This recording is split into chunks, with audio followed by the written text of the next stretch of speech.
안녕하세요 여러분, 저는 Jenny예요. Hello everyone, my name is Jenny, and today we're going to be talking about 으세요, 세요, which you have already learned, but you only know one form. So today we're going to be learning a second form. The first form that you learned is when it's used to create a polite request or command. So if you want to ask someone to write something, you would say 쓰세요. If you want to ask someone to go somewhere, you can say 가세요. The second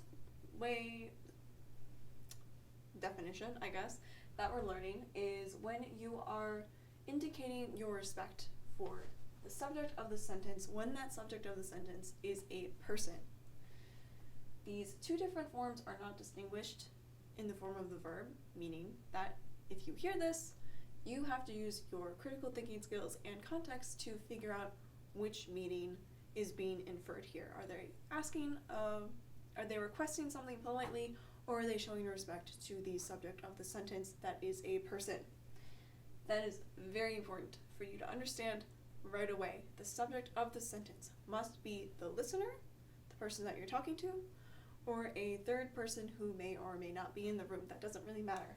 You do not need to show respect towards an inanimate object like a computer or a book or a chair. You also do not need to show respect to yourself.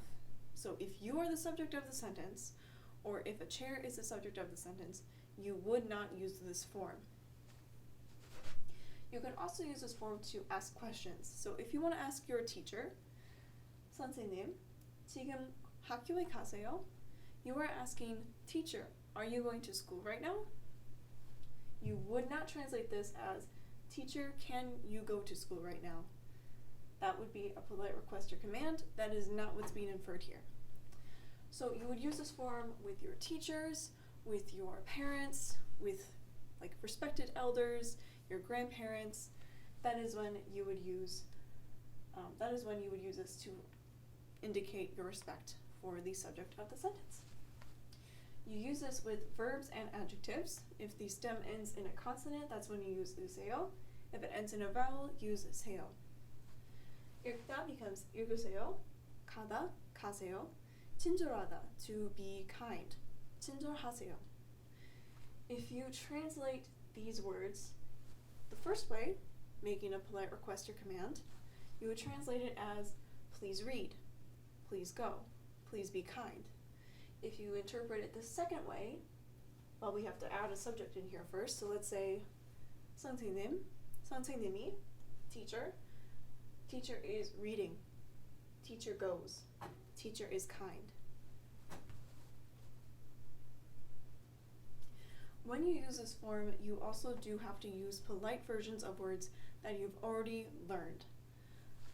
One of these is 먹다 and 마시다. I mentioned this in an earlier video, but I'll remind you again here in case you don't remember. That is when you use 드세요. You do not say 먹으세요. 드세요, 드세요. Both means to eat or to drink. Pretty simple. You also have 잡수시다, which, yes, it is a word. Yes, it means 먹다, but you don't really hear it as often. If you only have mind space to remember one word, remember 드시다, because you can use that for both of these. 자다, to sleep, becomes 주무시다, 주무세요. 말하다, to talk, to speak, becomes 말씀하시다, 말씀하세요. 있다 and 없다 have two different forms depending on whether you want to say someone is somewhere or someone has something. If you want to say that somebody is somewhere, like location, that is when you use 계시다, 계세요. 없다, 안 계시다, 안 계세요. If you want to use it to say that someone has something, we'll cover that on a later slide. Once more, you do not use this form when talking about yourself. So let's see that in an actual conversation. We have Mina and 문선생님.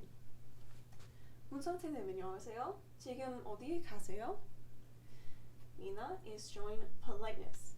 She is not asking 문선생님 to go somewhere. Where are you going right now? And 문 선생님 responds, 교실에 가요. I'm going to the classroom.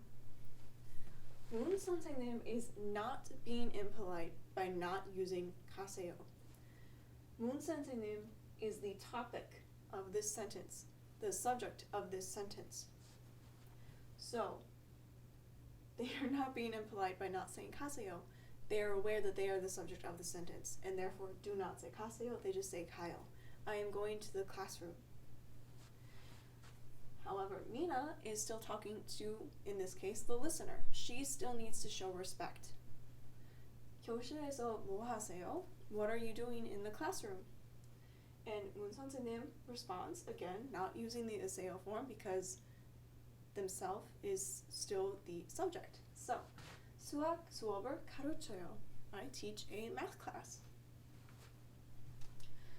어머니가 거실에 계세요. 우리 어머니가 거실, living room, 계세요, is in the living room. Mother is in the living room. 아버지, 약을 드셨어요? This is the past tense form of 드시다. 약 is medicine. So, father, did you eat your medicine? Did you take your medicine? 많이 추우세요? We don't have an explicit subject for this, but we can tell that they are still showing respect because you would not request someone to be very cold. 많이 추우세요? Are you very cold? You wouldn't request someone to do that, so in this way you have to rely on context. 우리 아버지가 친절하세요. Father is kind. Father is nice. Coming back to the issue of 있다, 없다, when the subject of the sentence is an object or thing related to the person you want to show respect towards, but is not in fact that person, and 있다 is being used to indicate possession, that is when you can use 있으세요, 없으세요. It expresses respect for the owner of the item or the concept. So if your teacher has a dictionary, this is when you can use 있으세요. So harmony, 내일 오후에 시간이 있으세요? Harmony, grandmother, is not the subject of this sentence.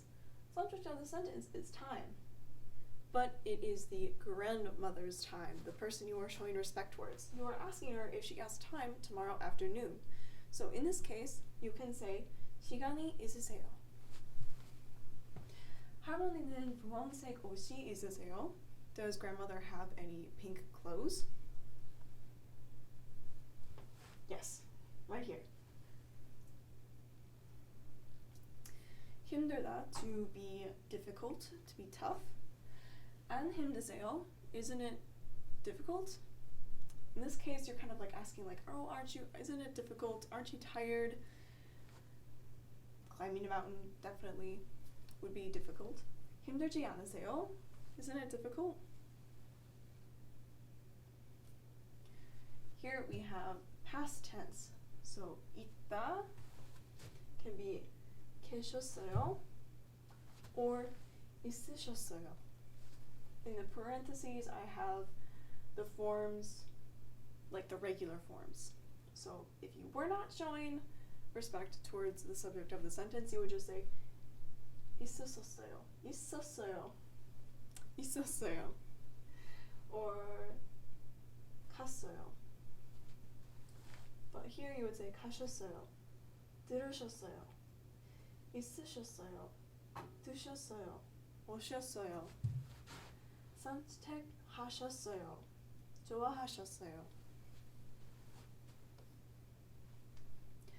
어제 할머니는 바쁘셨어요. Yesterday, grandmother was very busy, or just busy. 아침에 공원에서 운동하셨어요. In the morning, she exercised in the park. 그 다음에, after that, 병원에 가셨어요. She went to the hospital. 진료 예약이 있으셨어요. She had a health checkup appointment. 마지막에, lastly, 슈퍼마켓에 가셨어요. She went to the supermarket. That is it for this lesson. 잘했어요. 다음에 봐요. See you later.